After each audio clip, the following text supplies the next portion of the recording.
보라자매님의 귀한 찬양 감사를 드립니다. 무더기를 식혀주는 정말 감동적인 찬양이라는 생각이 듭니다. 앵콜 하는데 제가 설교를 더 하면 안 될 것 같아요. 네, 절반이 지금 지나가고 있는데요. 전 정말 평안하고 행복한 시간을 보내고 있습니다. 근데 이 평안이 매 순간 하나님께 달려 있음을 저는 느낍니다. 지금 이제 태능교회에서는 오늘 내일 제가 장례 일정 때문에 올라갈 수 있는 그런 상황이 벌어질지 모릅니다. 장례가 터졌다고 하는 보고가 내려오면 최소한 한 번 정도는 제가 올라갔다 와야 되는데, 근데 그럼에도 불구하고 지금은 모든 것들을 다 맡기고 매 순간 이 순간 제가 해야 될 일을 충실히 감당하면서 그렇게 지금 지내고 있는데, 여러분들도 내일 일은 다 맡기세요. 한순간 한순간 하나님이 인도하시는 거예요. 주님 주시는 평안과 행복 속에서 이 시간을 충분하게 누리면서 하나님의 주는 그 축복과 은혜 속에 지내실 수 있는 여러분과 저가 될 수 있기를 간절히 바라겠습니다. 잠시 기도하고 또 오늘 말씀을 나눠보도록 하겠습니다. 하늘아버지, 정말 저희들이 소망하는 것은 이 땅에서의 작은 낙이 아니라 거룩한 성, 주님이 계신 그곳임을 또다시 생각할 수 있는 그런 귀한 찬양을 듣게 해주셔서 감사합니다. 주님과 함께 유리바닷가에서 그 아름다운 성, 우리를 위해 예비해 두신 그 축복의 하늘나라를 바라보며 이 땅에서 지치고 힘들지만 그 주님 주시는 은혜를 또 축복을 바라보며 오늘을 살아갈 수 있는 저희들 모두가 될 수 있도록 도와주시옵소서. 또다시 이 광야 길을 걸어가는 저희들이 배워야 될 귀한 교훈들을 말씀을 통해 배우고자 합니다. 성령 하나님, 저희들을 지도해 주시고 인도해 주셔서 오늘 우리에게 말씀하시는 그 하나님의 음성을 우리 모두가 들을 수 있도록 축복해 주시옵소서. 예수님 이름으로 기도드렸습니다. 아멘. 네, 지난 시간 이제 이스라엘 백성들이 홍해를 건너면서 그 하나님의 구원을 경험한 후에 이제 그 모세의 노래와 어린 양의 노래를 부르는 장면이 나옵니다. 그리고 난 후에 이제 이스라엘 백성들이 어디로 들어가는가 하면 이 광야로 들어가게 돼요. 이 22절에 보면 이제 모세가 홍해에서 이스라엘을 인도하며 그들이 나와서 수루 광야로 들어가서 거기서 사흘 길을 걸었다고 합니다. 이 사흘 길 정도 되면 한 60km를 걸어간다고 합니다. 근데 이스라엘 백성들이 물을 얻지 못하고 여기 23절에 보면 어디에 도착하는가 하면 마라에 도착합니다. 근데 그곳에 물이 있어서 마시지 못함으로 그 이름을 마라로 하였다고 하는데, 그러면서 24절에 보면 백성들이 모세에게 뭐라고 하는가 하면 원망하면서 막 불평했다고 하는 그런 이야기가 나와요. 그래서 이 홍해가 갈라지는 엄청난 기적을 체험하고 난 후에 너무나 행복하고 감격스러운 생각을 가지고 이제 여행을 시작했는데, 근데 그들이 곧바로 어디로 들어가지 못하고 젖과 꿀이 흐르는 약속의 땅으로 들어가는 것이 아니라 그들이 가나안에 들어가려고 하면 어디를 거쳐야 된다? 이 광야를 거쳐서 가나안으로 들어간다고 하는 거예요.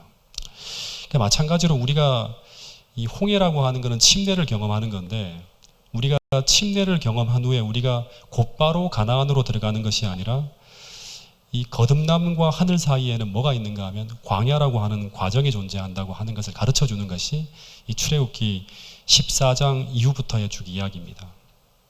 근데 이 광야는 우리가 그냥 맨눈으로 보면 그냥 뜨거운 햇볕이 내리고 기갈이 닥쳐오고 또 기근이 몰아닥치고 또 아말렉이 닥치고 있는 고통스러운 현장이에요. 그냥 겉으로 보면. 이것이 바로 우리가 사는 세상이에요. 근데 우리가 꼭 잊지 말아야 될 것 중에 하나가 뭔가 하면 이 광야는 첫 번째는 우리가 여행하는 여행의 목적지가 아니에요. 지나가는 과정이라고 하는 걸 기억해야 돼요. 다시 말해서 광야는 우리가 영원히 거주하는 곳이 아니라 하늘 가나안을 가기 위해 잠시 머물다 거쳐가는 곳이 어디인가 하면 이 광야라고 하는 거예요. 그리고 우리는 지금 이 땅에서 이 광야에서 머물고 있는 것이 아니라 광야를 향해서 광야에서 가나안을 향해 여행하는 중에 있다고 하는 사실이에요. 이 사실이 얼마나 중요한가 하면 제가 2009년도에 있었던 일인데요. 지금으로부터 막 십몇 년 전이죠. 그 사모가 이제 장막부흥회라고 해서 재림교회 이제 모든 식구들이 모이는 아주 큰 집회가 있어요. 예. 그때 아주 재림교회에서 유명한 강사가 이제 그 부흥 강사로 초빙되어져 갖고 굉장히 많은 분들이 모였어요. 그 이상구 박사님이 그때 강사였는데, 근데 이 장막부흥회에 이제 아내가 참석하겠다고 계획을 세우고 이제 준비를 하고 있었어요.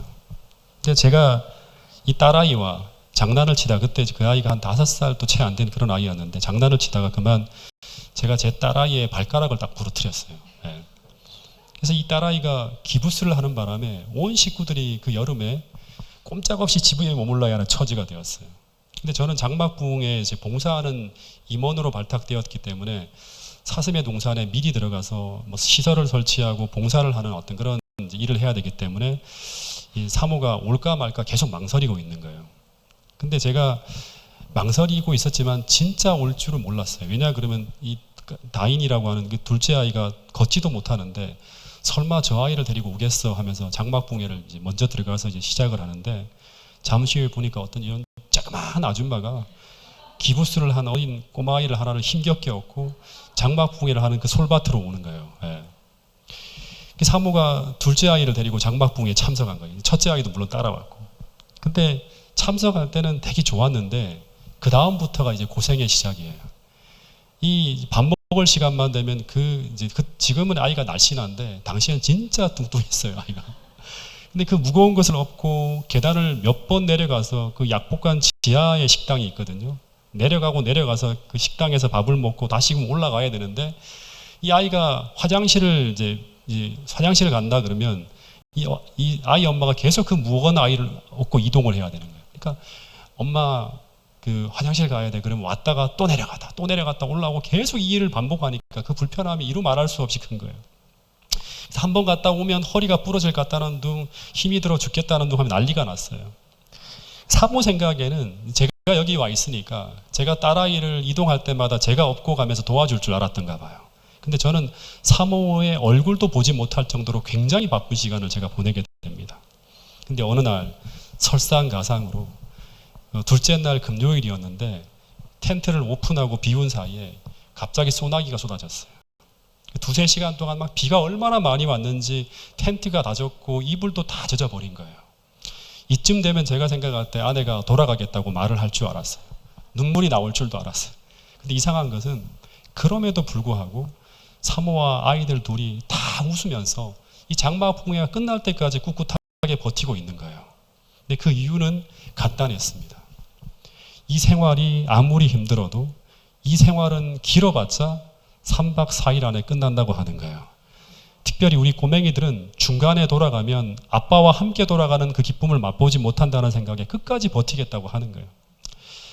여러분, 마찬가지로 우리에게 광야 생활은 하늘 가나안에서 영원히 사는 시간에 비추어 보면 이 70년, 80년은 마치 사모가 사슴의 동산에서 잠깐 불편하게 보낸 3박 4일 정도의 기간이 아닐까 생각이 듭니다.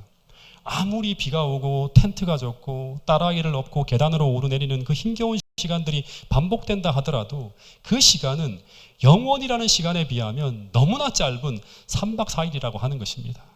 이 3박 4일이 끝나면 우리는 분명히 우리의 아버지이신 예수님과 함께 이 장막붕해를 마치고 기쁘게 우리 아이들과 함께 집으로 돌아가는 것처럼 우리가 영원히 살 집으로 돌아가는 기쁨을 분명히 누릴 수 있다고 성경은 이야기하고 있는 것입니다. 여러분, 부디 이것을 잊지 않고 살아가는 여러분과 저가 될 수 있기를 간절히 바라겠습니다. 이것을 아는 자들은 이런 고백을 한다고 합니다. 고린도후서 4장 17절 말씀입니다. 시작. 환난에 경한 것이 지극히 크고 영원한 영광에 중한 것을 우리에게 이르게 함이니 우리의 돌아보는 것은 보이는 것이 아니요 보이지 않는 것이니 보이는 것은 잠깐이요 보이지 않는 것은 영원함이니라.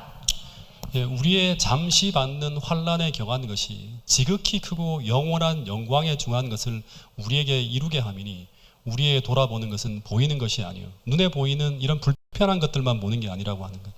보이지 않는 것을 보는 사람들이 누구인가 하면 진정한 그리스도인이에요. 보이는 것은 잠깐이지만 보이지 않는 것은 영원한 것이라고 합니다. 이것을 보고, 이 보이지 않는 것을 보고 살아갈 수 있는 여러분과 저가 될 수 있기를 간절히 바라겠습니다. 이 이스라엘 백성들이 이제 출애굽을 시작할 때 이들이 광야를 거쳐 가나안으로 간다는 것을 미리 알았어요. 그래서 이 사람들이 마실 물을 가죽 부대에 꽉 담아서 출발을 합니다. 근데 하루 이틀 구름 기둥을 따라가는데 이 물을 발견할 수가 없는 거예요. 근데 이들은 처음에는 어떤 생각을 했는가 하면 홍해에서 하나님이 그 엄청난 기적을 보여줬잖아요. 근데 하나님의 구원하는 기적을 봤기 때문에 처음에는 이 문제가 곧 해결될 줄 알았어요. 근데 하루가 가고 이틀이 가도 마실 물이 나타나지 않는 거예요. 근데 마실 물이 점점 줄어드니까 이제 위기의식을 느끼기 시작합니다. 이때부터 이스라엘 백성들의 마음도 흔들리기 시작합니다. 여러분, 우리가 아무리 큰 기적을 보았다 하더라도 기적은 우리 믿음의 뿌리를 내리게 하지 못합니다. 이 정말 중요해요.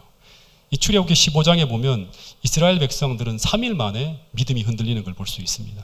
네. 기적은 이런 거예요. 어떤 강한 충격으로 우리가 바라보는 시야의 각도를 땅에서 하늘로 향하도록 하는 것이지, 자극을 주는 것이지, 이 기적의 체험이 우리 신앙을 믿음의 뿌리 내리도록 만들어주진 않는다고 하는 것입니다. 그래서 혹 우리가 어떤 기적이나 보여지는 사건들에만 의존하는 그런 신앙을 하는 사람이라면 그런 사람들은 이적이 지나가고 그 사건이 주는 충격이 사라질 때 이스라엘 백성들처럼 그 믿음도 함께 사라지는 것을 보게 돼요. 제가 이제 그 창세기를 제가 많이 연구하는데 이 창세기를 보면 노아 홍수 직전까지 당시 세상 사람들은 무엇을 보고 있었는가 하면 에덴 동산이라고 하는 하나님이 만드신 동산을 보고 있었어요. 그리고 또 무엇을 보고 있었는가 하면 구룹 천사와 셰키나의 영광을 그들이 맨날 에덴 동산 앞으로 나가서 바라보면서 노아 홍수 직전까지 살았다고 합니다. 그런데 그런 엄청난 가시적인 증거를 보고 있었음에도 불구하고 당시 사람들의 마음에는 믿음이 자라나지 않았다고 하는 거예요. 8 식구 외에는 다 망하는 거예요.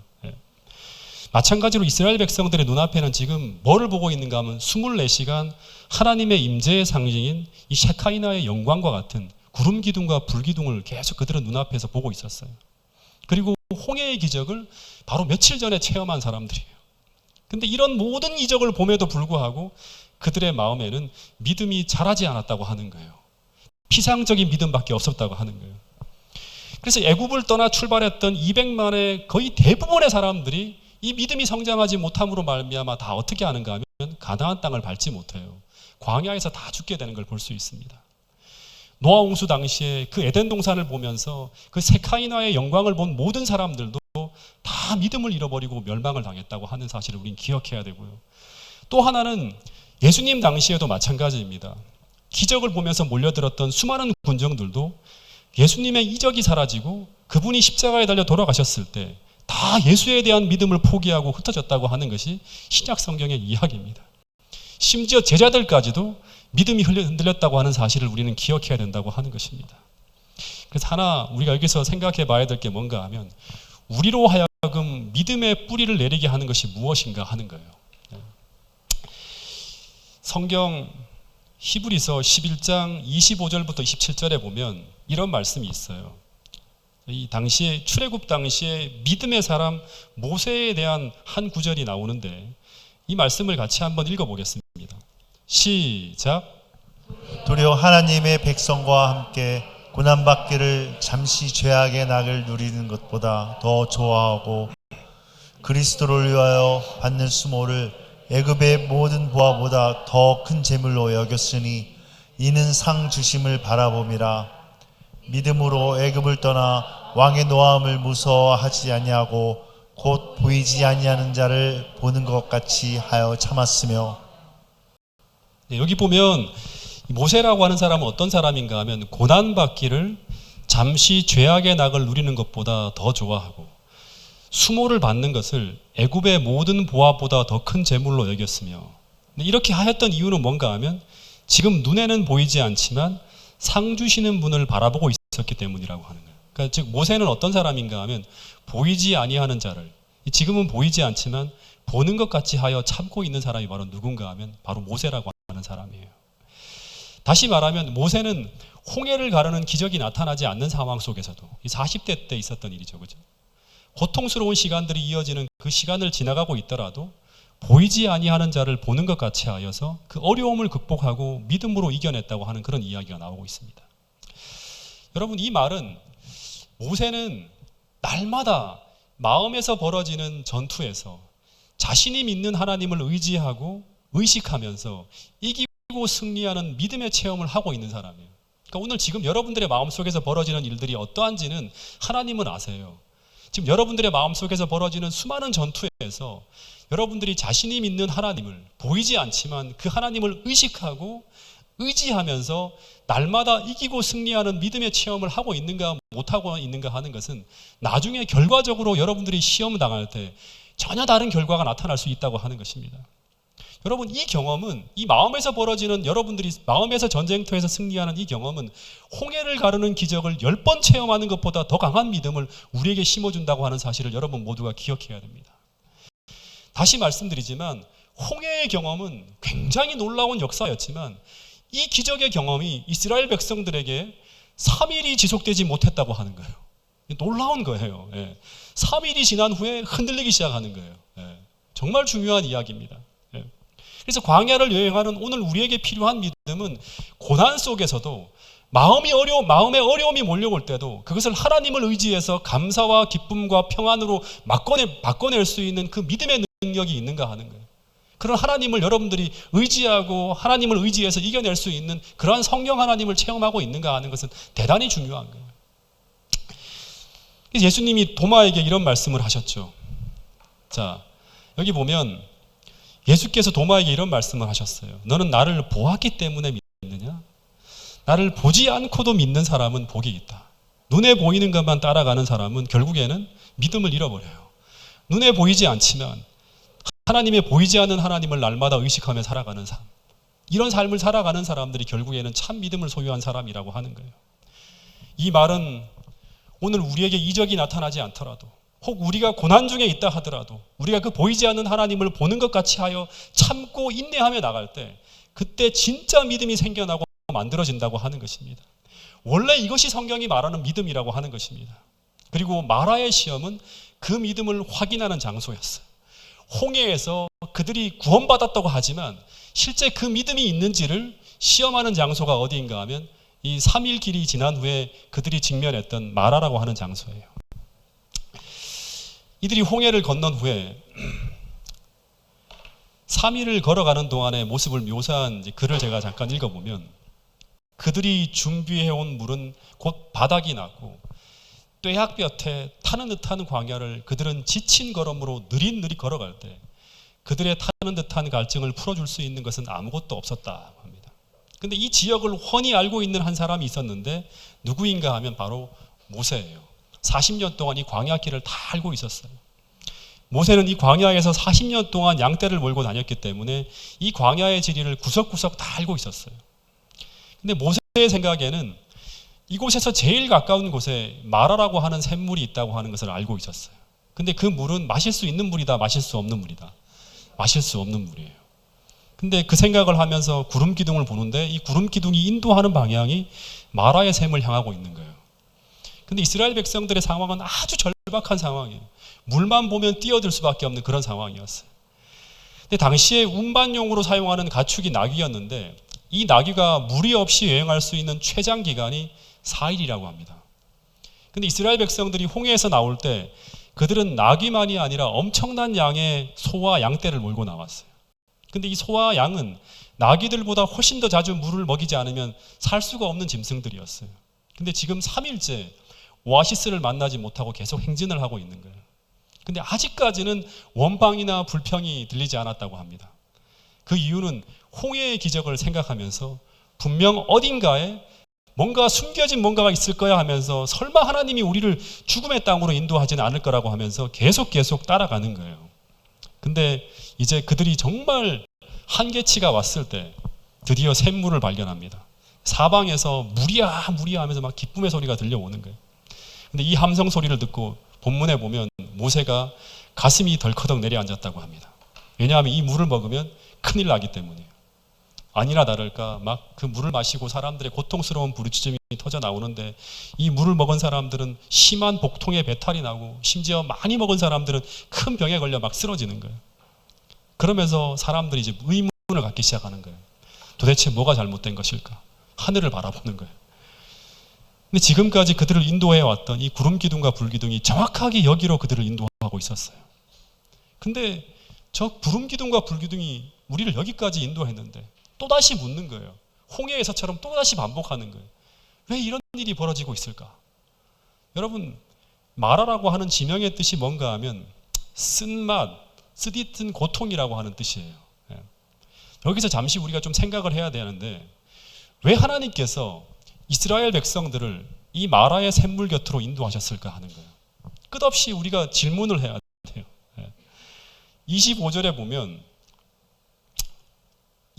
보면 이런 말씀이 있습니다. 여호와께서 그들을 위하여 법도와 율례를 정하시고 그들을 시험하실세라는 말이 있습니다. 다시 말하면 마라로 그들을 인도한 목적은 뭐다? 시험이 목적이에요.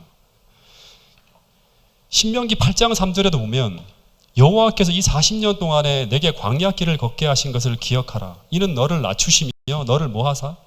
시험하사고 하는 거예요. 그러니까 마라의 경험은 이스라엘 백성들에게 시험이었다고 하는 거예요. 근데 이런 말씀을 들으면 또 하나 궁금한 게 뭐냐 그러면, 야고보서 1장 13절 14절에 보면 하나님은 아무도 시험하지 않는다고 해요. 우리가 시험을 받는 것은 무엇 때문이다? 욕심에 끌려서 이렇게 이제 미혹되기 때문에 시험을 받는다고 하는 거예요. 그러면 하나님은 시험을 하지 않는다고 하는데 여기서는 이스라엘 백성들을 시험한다고 거듭거듭 말씀하고 있어요.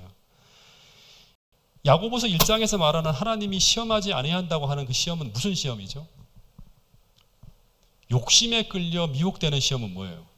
그 시험은 유혹이라고 하는 거예요. 유혹. 유혹이 하나님이 시험하지 않는 시험이지, 성경 곳곳에 보면 하나님은 우리를 테스트한다고 합니다. 이 시험은 유혹이 아니라 테스트예요. 신약 곳곳에, 심지어 구약에도 보면 곳곳에 하나님은 하나님 백성들을 계속 시험해요. 근데 이 시험이라는 거 하는 것이 왜 주어집니까? 왜 주어지죠? 저도 정말 많은 시험을 치면서 지금까지 왔는데요. 심지어 목회 시험까지 쳤어요. 그리고 안수 시험을 볼 때, 뭐 인턴 계속 시험을 쳐요. 근데 시험에는 두 종류의 시험이 있습니다. 한 시험은 어떤 시험인가 하면 당락을 결정하는 결정적 시험이에요. 그러니까 대입학력고사라든가 사법시험이라든가 공무원 시험이라든가 취업시험, 이런 것들은 당락을 결정하는 시험이죠. 또 하나의 시험은 어떤 시험인가 하면 그 최종 시험을 대비하기 위해 치르는 대비 시험이 있습니다. 이건 뭔가 하면 모의고사 같은 거예요. 제가 오래전에 초등학교 1학년 입학했을 때 이제 뭐 시험을 친다고 하는데 자신이 있었어요. 받아쓰기 시험을 친대요. 한 달 정도 지나니까 시험을 친다고 하는 거예요. 엄마가 계속 공부하라고 하더라도 공부를 안 해도 만점이 나올 것 같았어요. 왜냐하면 형들이 이제 공부를 굉장히 잘했거든. 강원도 태백에서 진짜 작은 형님, 큰 형님이 공부를 잘했어요. 그래서 항상 보면 거의 만점을 다 받아와요. 그래서 나도 뭐 형들이 하니까 그냥 나도 그렇게 할 줄 알았어요. 왜냐하면 뭐 공부하는데 별로 어려워 보이지가 않는 거예요. 선생님 말씀하시는 것도 되게 쉽고. 그래서 처음에 받아쓰기 시험을 쳤는데 그 첫 시험의 성적이 딱 주는데 100점 만점에 몇 점을 받아왔는지 아십니까? 10점이에요. 10점. 제가 아주 충격을 받았고, 엄마에게 딱 갖다 주니까 어머니가 이걸 보더니 계속 고개를 갸우뚱갸우뚱 하는 거예요. 그래서 실제 식구들이 다 모여서 회의를 했어요. 이 재훈이라고 하는 아이가 10점을 받아왔는데 좀 심각하다고 하면서, 실제 어머니가 집안 형제들 중에서 그 첫 시험지를 받아보면서 좀 모자란 아이가 태어난 게 아닌가, 이렇게 할 정도로 충격적인 점수가 바로 10점이었다고 합니다.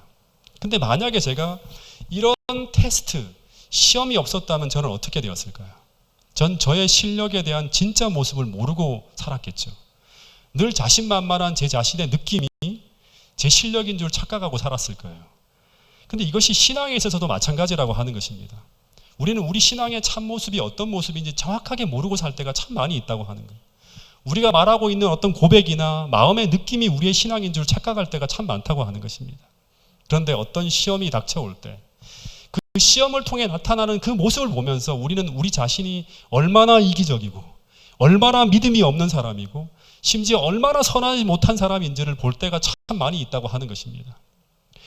제가 그 시험을 통해서 자신의 부족한 모습을 보듯이 마찬가지로 우리가 하나님이 주시는 여러 가지 시험을 치고 나면 우리는 그동안 우리가 잘 몰랐던 부분에서 부족한 모습들을 발견하게 되는 거예요. 베드로도 마찬가지죠. 베드로가 넘어지지 않았다면 그 자신의 참 모습을 모르고 자기가 공언하는 그 공언이 진짜 믿음인 줄 알고 살아갔을 거예요. 근데 그가 넘어짐으로 말미암아 내가 어떤 모습인지를 알게 되었다고 하는 것입니다. 그런데 정말 중요한 것은 이 시험을 치고 난 다음이에요. 이 시험을 치르고 난 이후에 이제 확인되어진 그 성적을 보면서 우리는 이제 어떻게 해야 되는가? 하나님은 어떻게 하기를 바라시는가? 이거를 정확하게 알고 그 다음 행동이 정말 중요한 거예요. 공부를 잘하는 사람은 어떻게 하는가 하면 우리 교장 선생님이 계시지만 틀린 문제 하나하나를 확인하면서 내가 무엇이 부족한지를 확인한 후에 그 틀린 부분을 반드시 공부해서 다시는 같은 시험에서 실패하지 않도록 공부합니다. 이게 공부를 잘하는 사람이에요.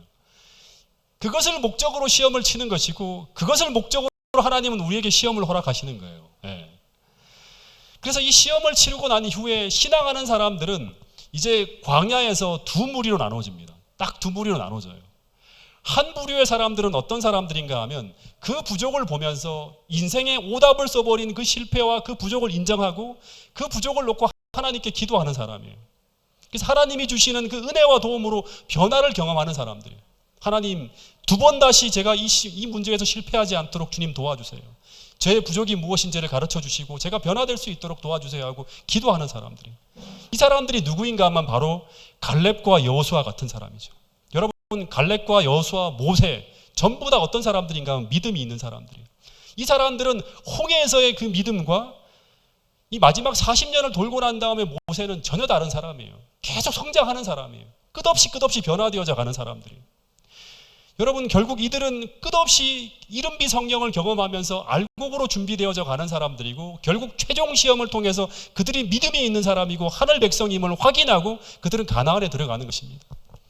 여러분, 그래서 로마서 1장 16절 17절에 보면 제가 이 PPT를 다른 것을 좀 준비해 왔는데 여기 이런 말씀이 있어요. 복음에는 하나님의 의가 나타나서 우리를 믿음에서 믿음에 이르게 하느니 하는 이런 말씀이 있어요. 그러니까 이게 무슨 말인가 하면 믿음이 있는 사람은 그냥 가만히 있는 게 아니에요. 한 믿음에서 어떤 믿음으로 또 다른 믿음으로 작은 믿음에서 큰 믿음으로 이 from to예요. 어떤 한 믿음에서 더 큰 믿음으로 계속 이르게 한다고 하는 거예요. 한 믿음에서 더 온전한 믿음으로 계속 성장하며 자라게 한다고 하는 거예요. 예수님이 계신 사람은 믿음으로 주님을 그 마음속에 모신 사람은 끝없이 실패를 통해서 시험을 통해서 부족한 부분들이 계속 변화함을 받으면서 자라나는 거예요. 완전한 평안과 완전한 자유를 누릴 때까지 성장해 나가는 거예요. 그래서 기록된 바 오직 의인은 무엇으로 산다? 믿음으로 말미암아 살아가는 그 경험을 하게 된다고 하는 것입니다. 여러분, 그래서 우리 모두가 이런 부류의 사람이 될 수 있도록 하나님께 기도하며 구할 수 있게 되기를 간절히 바라겠습니다. 성경에 등장하는 베드로나 12제자나 갈렙과 여호수아나 모세 전부 이런 사람들이라고 하는 것입니다. 하나님은 이 목적을 위해서 우리에게 축복으로 시험을 주신다고 하는 거예요. 우리가 부족한 것이 무엇인지 모르면 우리 하나님께 의지하지 않아요. 기도하지 않아요. 구하지 않는다고 하는 것입니다. 그래서 하나님은 우리로 하여금 시험이 되는 그러한 자리로 인도하신 후에 우리가 쓰러지더라도 다시금 하나님을 의지해서 일어날 수 있도록 계속 도와주신다고 하는 것입니다. 반면에 또 한 사람은 어떤 사람인가 하면 부족을 보면서도 이 믿음이 없는 사람이에요. 신앙은 공헌하지만 그 부족함을 인정하지 않아요. 제가 광야에서 이야기할 때도 그런 말씀을 드렸죠. 이 부족의 모든 원인을 어디로 돌리는가 하면 다른 사람과 환경 탓으로 돌려요.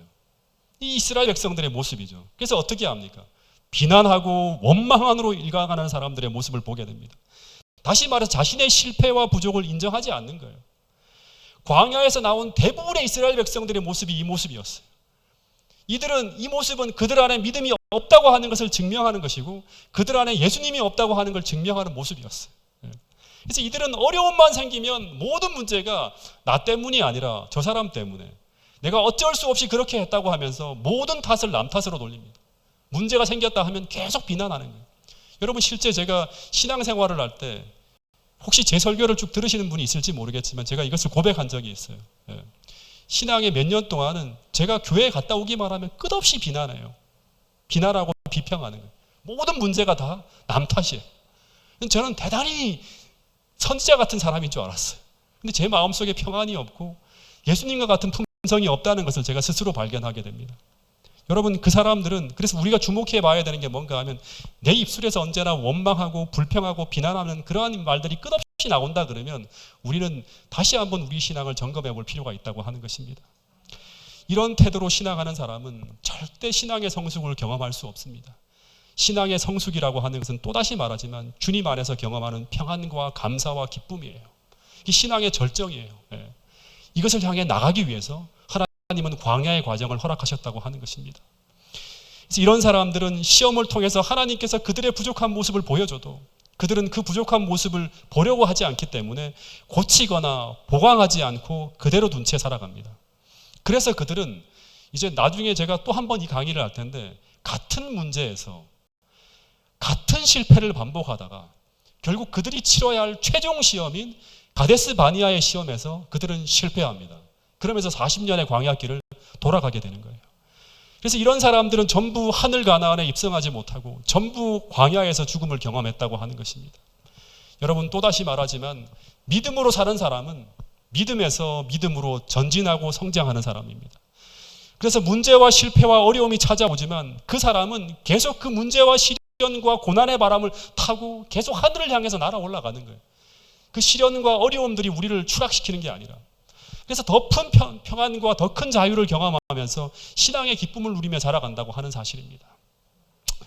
근데 24절에 보면 이 이스라엘 백성들이 첫 번째 시험에서 어떻게 하는가 하면 그 고통 속에서 무너집니다. 그러면서 누구를 탓한다? 모세를 원망하는 거예요.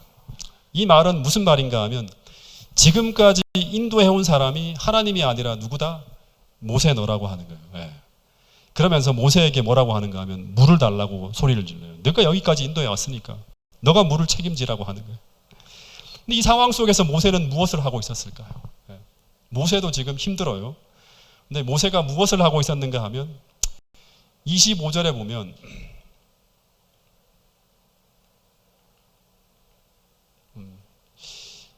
이 PPT가 지금 잘못 가지고 왔는데요. 25절에 보면 모세는 무릎을 꿇고 기도하였다고 하는 그런 이야기가 나옵니다. 그랬더니 출애굽기 15장 25절에 보면 하나님께서 그 해결책으로 기도를 통해 해결책이 나와요. 그게 뭔가 하면 25절에 보면 여호와께서 그에게 한 나무를 지시하시니 그가 그 나무 가지를 물에 던짐에 물이 어떻게 되었다? 달게 변했다고 하는 거예요. 그 쓴물이 단물로 바뀌어졌다고 하는 거예요. 참 이게 중요한 이야기인데 제가 오래전에 처가에가 있는 이 동해에 갔다가 올라오는 길에 너무나 바쁜 일정 때문에 이제 제가 아내를 두고 혼자 막 올라오게 되었어요. 그 다음날 일정이 너무 바빠서. 그래서 막 이제 몇 시간 안에 이제 파주로 돌아가야 되는데 서둘러 막 차를 타고 끌고 올라오는 도중에 그 동해에서 한 10분쯤 지났을까 망상에서 차가 고장이 났어요. 그래서 당시 차를 잘 아시는 이제 파주중앙교회 수석 장로님께 제가 바로 연락을 해서 강릉에 있는 정비 공장으로 들어갔어요. 장로님, 1시간 안에 수리가 될까요? 그랬더니 목사님 빨리 서둘러 보겠습니다. 그분이 현대자동차에 뭐 이런 라인들을 다 아시는 분이라서 서둘러 보겠다고 하면서 알려줬어요. 그래서 글로 막 레카차를 타고 이제 수리를 하러 들어갔는데 근데 문제는 뭔가 하면 두 가지의 문제가 있는데 하나는 해결을 했어요. 근데 하나는 이분들이 정비공장 문 닫을 시간이 됐다고 하면서 셔터를 내린다고 하는 거예요. 더 수리를 못 한대요. 내일까지 기다리라고 하는 거예요. 내일은 기다릴 수가 없습니다. 그랬더니 그러면 이분이 하는 말이 하나는 고쳤는데 하나는 잘하면 파주까지 갈 때까지 고장이 안 날 가능성이 자기가 생각할 때는 90%래요. 그냥 가라고 하는 거예요. 그래서 기도하고 하나님께 기도하고 주님이 고장 나면 큰일 납니다. 일정이 있으니까. 그래서 빨리 올라갈 때까지 하나님 곧 붙들어 주세요 하고 차를 몰고 올라갔어요.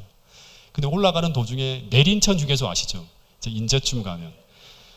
근데 또다시 문제가 터진 거예요. 그 하나가 문제가 생긴 거예요. 그래서 바쁜 상황 속에서 더 지체되는 일이 벌어졌어요. 그래서 또다시 제가 현대자동차에 전화를 했는데 견인을 해서 파주로까지 올라갈 형편이니까 차를 이제 불러준대요. 근데 현대에서 부른 차가 양양에서 오는데 1시간 반을 기다려야지만 올 수 있다고 하는 거예요. 그래서 막 속이 타 죽겠는 거예요. 그래도 이제 하나님 기도하면서 이걸 끌고 올라가면 그래도 어떻게 얼추다면 맞출 수 있을 것 같아서 1시간 좀 기다렸어요. 근데 또다시 전화가 오는데 어떤 전화가 왔는가 하면 코로나 때문에 가기가 어렵다고 하는 말을 하는 거예요. 막 속이 터질 것 같은 거예요. 막 이제는 완전히 막 너무너무 막 쓰라린 거예요. 막 가슴이 아프고. 근데도 계속 제가 기도하면서 이 순간에서 감사할 수 있게 해달라고 이 쓴물을 단물로 바꿔달라고 계속 기도했어요. 근데 이 사람들 오지 말라고 하고 난 다음에 그 다음에 제가 원래 보험회사 들었던 삼성화재에 또 다시 전화를 했어요.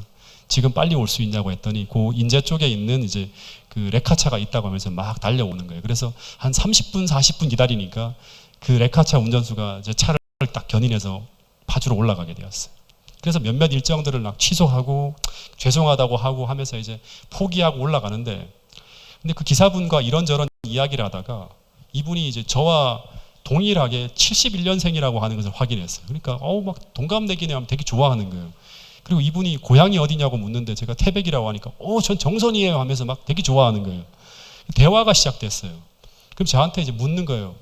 심심한데 이야기를 하며 가자고 하면서 직업이 뭐냐고 묻는 거예요. 제가 목회자라고 했더니 갑자기 이분이 막 너무너무 막 이제 궁금하다고 하면서 막 제 신앙에 대한 이야기를 막 묻기 시작하는 거예요. 그래서 제 신앙 이야기를 쭉 들려주면서 하는데 이분이 너무 좋아하면서요. 마치 준비된 영혼인 것처럼 막 제가 복음을 한 3-4시간 동안 계속 전하면서 이분하고 같이 올라왔어요. 그래서 그 느린 차 안에서 레카차가 얼마나 늦게 가는지 모르시죠? 천천히 갑니다. 흔들리면 안 되기 때문에. 마치 이디오피아 내시와 빌립이 주거니 받거니 대화를 하면서 여러 시간을 보내면서 충분하게 이분한테 제가 가지고 있는 신앙을 다 얘기했어요. 내릴 때는 이분이 제 설교를 듣고 싶다고 해서 제 설교를 보내드리기로 하고 그러면서 이제 다 헤어졌는데, 차에서 딱 내렸는데 어떤 느낌이 들었는가 하면 너무나 기쁘고 감사한 마음이 가득 차 있는 제 자신을 보게 되었어요. 돌아와서 사모에게 전화를 했더니 사모가 말하기를 하나님께서 그 한 영혼을 위해서 이런 일이 벌어지게 했다고 했는다면서 막 그런 이야기를 하는 거예요. 여러분, 그래서 어떤 순간에도 우리는 미래 일을 모르잖아요. 어떻게 해야 된다? 항상 감사하고 항상 기뻐하면서 우리 삶 속에 벌어지는 모든 일들에 감사하고 찬송한다 그러면 하나님께서 그런 결과를 만들어 주신다고 하는 거예요. 그래서 오늘 우리가 큰 가지가 되신 그리스도가 언제나 우리 삶 속에 모셔져 있다고 하면, 그분을 내 안에 모시면 그분은 내 인생에 벌어지는 모든 쓴물을 뭐로 바꿔준다? 단물로 바꿔주신다고 하는 거예요.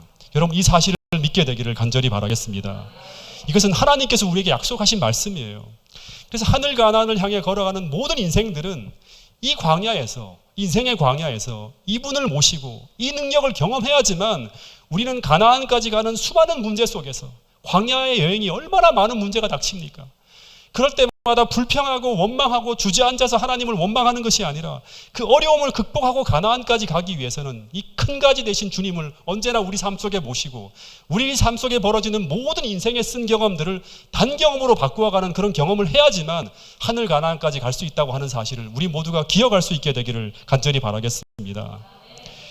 그래서 이런 경험을 하는 자들에게 주님은 이런 축복의 말씀을 주셨어요. 제가 이게 지금 PPT가 지금 다른 것이 올라와서 여러분 성경책 있으면 한번 펼쳐보시기 바랍니다. 출애굽기 15장 26절 말씀인데요. 같이 한번 읽어보겠습니다.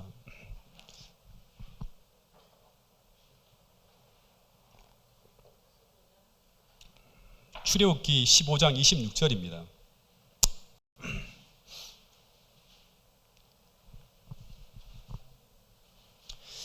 제가 읽을게요. 천천히 한번 보세요. 이르시되 너희가 너희 하나님 여호와의 말을 들어 순종하고, 이게 쓴물을 단물로 바꾼 다음에 주신 말씀이에요.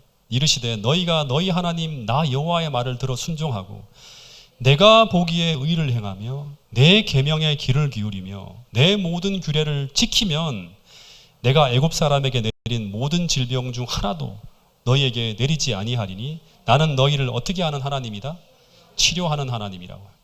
즉 너희가 그리스도를 모시고 그분의 말씀에 순종하며 살아가는 참 신앙을 오늘 우리가 소유했다면 하는 거예요. 하나님은 당시 애굽에 내린 그 열재앙의 모든 질병 중에 단 하나도 너희에게 내리지 않을 뿐 아니라 그분은 오늘 우리를 치료하는 하나님으로 임하실 것이라고 약속하고 있는 거예요. 예. 이 치료하는 하나님이라고 하는 단어가 여호와 라파라고 하는데, 이 라파라고 하는 말이 치료자라고 하는 뜻이에요.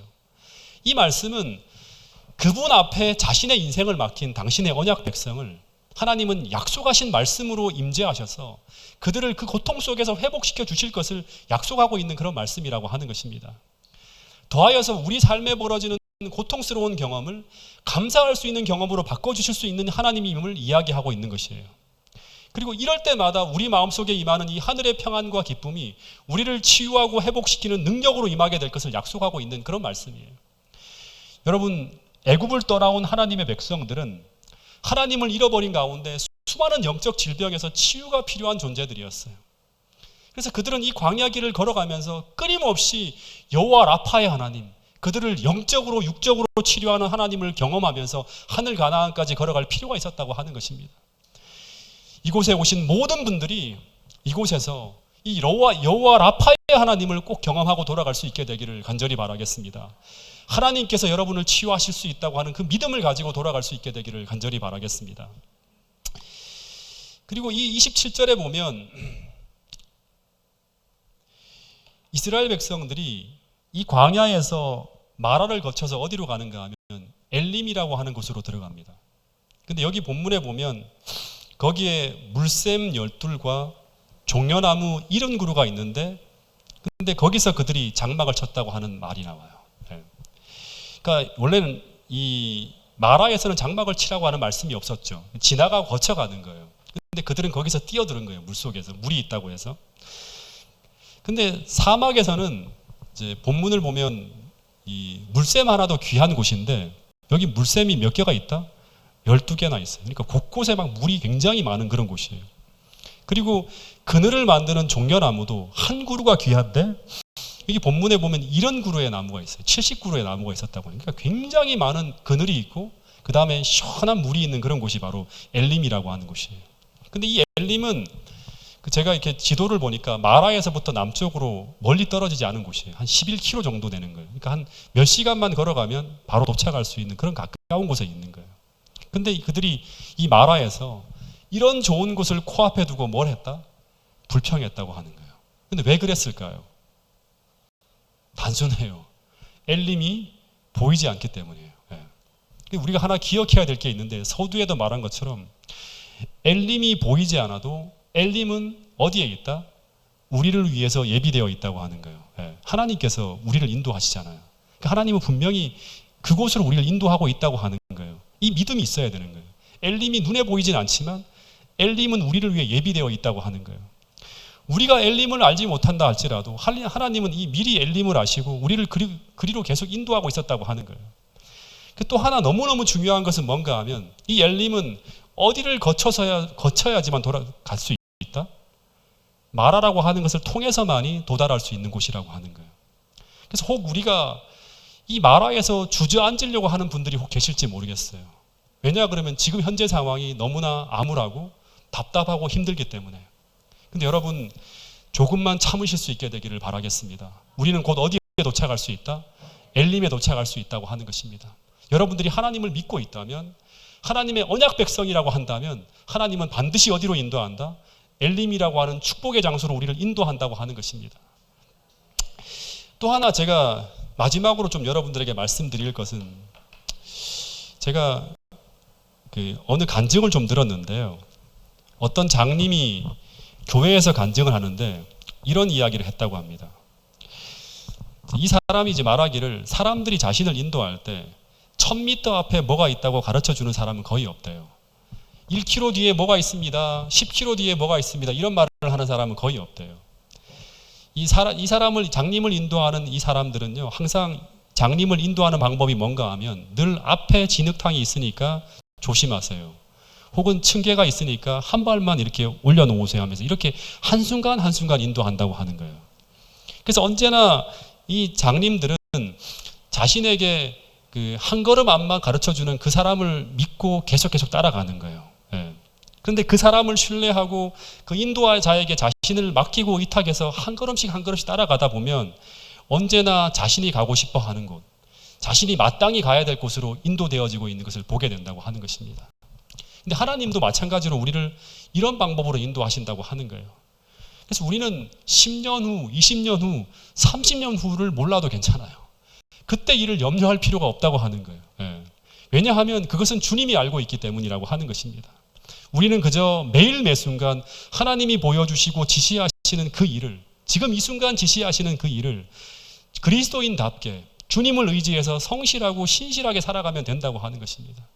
그렇게 살아가다 보면 어느 날 우리는 마침내 주님이 우리를 인도하시기 원했던 그 장소로 우리를 인도하셔서 그곳에 서 있는 우리 자신을 보게 될 수도 있다고 하는 것입니다. 여러분, 그래서 이 구름 기둥과 불 기둥은 우리에게 보일락 말락한 저 멀리에서 우리를 인도하는 게 아니라 이스라엘 백성들을 바로 코앞에서 한 걸음씩 한 걸음씩 그들을 인도했다고 하는 사실이에요. 근데 이것이 바로 하나님께서 오늘 우리를 인도하시는 방법이라고 하는 것입니다. 여러분, 그래서 산상수훈에 보면 주님께서 당시 이스라엘 백성들이 매일같이 염려하는 거예요. 무엇을 먹을까? 무엇을 입을까? 내일이 어떻게 될까? 계속 염려하는 거예요. 이런 사람들에게 천국 백성은 이런 사람들이라고 하면서 쭉 설명하고 난 다음에 무엇이라고 결론 지었는가 하면 어떻게 살아라? 내일 일을 염려하지 말라고 하는 거예요. 내일 일은 내일이 염려할 것이고 한날 괴로움은 그날에 족하다고 하는 그런 말씀을 주셨어요. 여러분, 오늘 우리에게 필요한 것은 뭔가 하면 지금 이 순간 하나님의 뜻이 무엇인가가 중요해요. 지금 이 순간 하나님이 나에게 무엇을 하라고 원하시는가, 그 하나만 충실하게 했다면 나머지는 다 하나님께 맡기시면 돼요. 하나님은 그 모든 것들을 책임지신다고 하는 것입니다. 여러분, 그래서 오늘 하루도 하나님과의 관계 속에서 하나님께서 지시하신 그것만 신실하게 행하고 있으면 하나님은 여러분의 나머지 모든 일을 책임지고 이끄신다고 하는 그 믿음을 갖고 오늘을 살 수 있게 되기를 간절히 바라겠습니다. 그리고 나에게 닥쳐오는 모든 쓴물을 어떻게 하신다? 큰 가지 되신 예수님께서 단물로 바꿔주시겠다고 약속하고 있습니다. 그 믿음을 가지고 오늘도 우리는 그 수고스러운 광야길을 주님과 함께 기쁘고 행복하고 평안하게 걸을 수 있다고 하는 사실입니다. 이 축복의 삶을 매일 매 순간 선택함으로 말미암아 날마다 여러분을 치유하시는 여호와 라파의 하나님을 경험하게 되는 우리 모두가 될 수 있기를 간절히 바라면서 오늘 말씀을 줄이도록 하겠습니다. 기도하겠습니다. 하늘 아버지, 오늘 하루도 이토록 평안하고 행복하게 살아갈 수 있도록 인도하여 주셨음을 인하여 감사를 드립니다. 지금까지 저희를 인도하신 그 하나님, 앞으로도 매일 매 순간 저희들을 가장 좋은 길로, 행복한 길로 우리를 인도하실 것을 믿습니다. 그 믿음을 가지고 주님을 의지하여서 오늘 이 순간에도 나에게 말씀하시는 그 음성을 들으며 하나님과의 언약 속에서 신실하게 살아가는 저희들 모두가 될 수 있도록 도와주시옵소서. 주님, 우리 자신의 모든 무거운 짐과 모든 염려를 다 맡기고자 합니다. 주님, 그럴 때마다 저희들의 마음속에 임재하시고 저희들의 육신에 임재하여 주셔서 오늘 말씀하신 것처럼 여호와 라파의 하나님, 치유의 하나님으로 우리의 삶 속에 임재하셔서 우리 육신의 모든 질고를 치유하시는 하나님을 경험하게 하여 주시옵고, 그리함으로 말미암아 하나님으로 인해서 행복하고 기뻐할 수 있는 그런 저희들 될 수 있도록 도와주시옵소서. 주님, 이 땅에서는 비록 질고의 삶을 살아가고 있지만 그러나 보이지 않는 그 하늘을 바라보게 하시고 보이지 않는 그 하나님이 계신 그 하늘나라를 저희들이 생각하면서 날마다 이 잠깐의 어려움과 수고스러움을 이겨낼 수 있는 저희들 모두가 될 수 있도록 축복하여 주시옵소서. 오늘 이곳에 머무는 모든 분들의 삶 속에 함께 하시고 이 집회가 마쳐질 때까지 주님, 저희들에게 끊임없이 말씀하여 주시고 교훈하여 주셔서 새로운 사람으로 거듭나는 축복의 경험을 할 수 있는 저희들 모두가 될 수 있도록 인도하여 주시옵기를 예수님 이름으로 기도드렸습니다. 아멘.